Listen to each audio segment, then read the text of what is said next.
Assalamualaikum warahmatullahi wabarakatuh. Halo anak-anakku kelas 4, bagaimana kabarnya hari ini? Alhamdulillah sudah masuk hari Sabtu. Semangat untuk di akhir minggu. Nah, hari ini Bunda akan menjelaskan tentang tema, yaitu kita sudah masuk di subtema 3, tetap di tema 4. Nah, di subtema 3 tentang pekerjaan orang tuaku, untuk di PP1 kita akan belajar tentang bahasa Indonesia. Dalam bahasa Indonesia itu nanti kita akan belajar tentang pendapat pribadi tentang cerita dalam dongeng.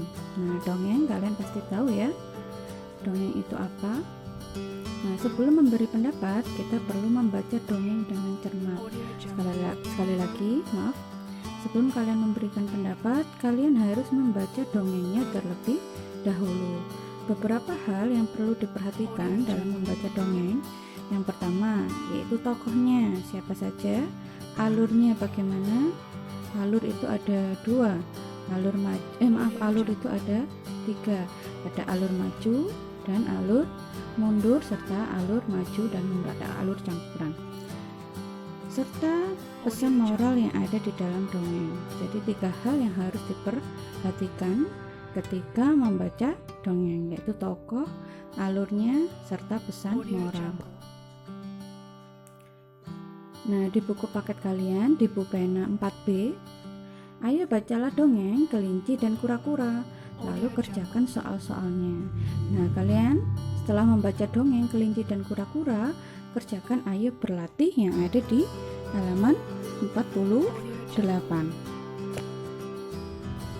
Kemudian, selain bahasa Indonesia, di PP1 kita akan belajar tentang IPS, yaitu proses pembuatan kertas. Nah, di sini kegiatan ekonomi pembuatan kertas. Sekali lagi, kegiatan ekonomi kemarin ada 3, yaitu produksi, distribusi, dan konsumsi. Nah, kita lihat, perhatikan skema pembuatan kertas berikut. Yang pertama, kayu dikupas kulitnya dan dipotong kecil-kecil. Sekali lagi, kertas bahan bakunya yaitu kayu. Kemudian setelah kayu dikupas, kemudian dipotong kecil-kecil, skema yang kedua yaitu potongan kayu tadi dicampur dengan bahan kimia sehingga menjadi pulp. Pulp itu apa? Butiran-butiran kayu. Nah, setelah itu pulp diberi pemutih supaya kertas menjadi warna putih. Kemudian pulp yang masuk ke dalam mesin pembuatan kertas.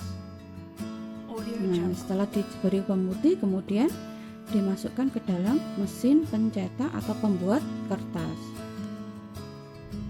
Kemudian setelah itu kandungan air dalam pulp dihilangkan dengan mesin press. Jadi airnya dihilangkan supaya dia menjadi kertas. Kemudian kertas dicetak untuk menghasilkan kertas dengan ketebalan tertentu. Kertas yang sudah digulung dan siap digunakan. Kalau sudah siap untuk digulung dengan berbagai macam ukuran, berarti kertasnya sudah siap digunakan. Jadi itu adalah skema bagaimana cara pembuatan kertas. Nah, selain itu kita akan belajar IPA tentang dampak eksploitasi hutan yang berlebihan. Yang mana pasti jika kita mengeksploitasi hutan atau menggunakan hutan secara berlebihan, pasti akan mempunyai dampak.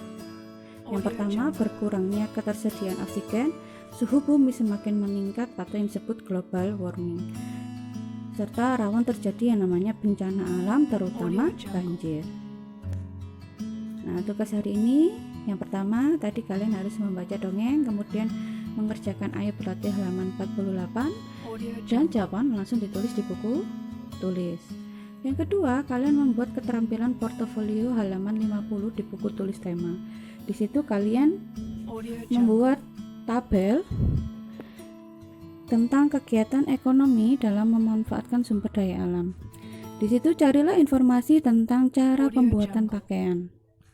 Nah, di situ kamu cara pembuat pakaian, bagaimana sebelum jadi pakaian, bagaimana ya anak-anak. Jadi kalian harus menuliskan bagaimana caranya. Boleh kalian mencari informasi tersebut di internet. Jadi nanti kegiatan portofolio kalian harus membuat tabel seperti yang ada di buku paket. Nah, cukup sekian penjelasan dari Bunda Maya. Bunda Maya mohon maaf apabila ada kekeliruan. Wassalamualaikum warahmatullahi wabarakatuh.